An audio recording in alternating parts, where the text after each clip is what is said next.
ഷിപ്പിലെ 90ാമത്തെ ദിവസമാണ് day 90. Argentina Brazil Uruguay കോസ്റ്റിയെ കഴിഞ്ഞ് നീണ്ട 25 ദിവസം സെയിലിംഗ് ശേഷം നമ്മള് തിരിച്ച് സിംഗപ്പൂരെ തിരിക്കുകയാണ്. ഇവിടെ നിന്നുള്ളപ്പോ കുറച്ച് സന്തോഷവും സങ്കടമൊക്കെ ഉണ്ട്. കാരണം എന്താ വെച്ചാൽ ഒരു പ്രശ്നം കൂടാതെ സെയിൽ ചെയ്ത് നമ്മള് തിരിച്ച് സിംഗപ്പൂർ എത്തി.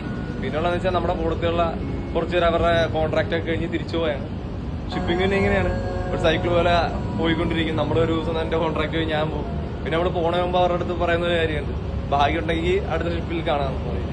പഴയ ആൾക്കാർ പോകുന്നതും പുതിയ ആൾക്കാർ വരുന്നതും അതിന്റെ കുറച്ച് വിഷ്വൽസ് ആണ് ഈ വീഡിയോ കാണിക്കാൻ പോകുന്നത്.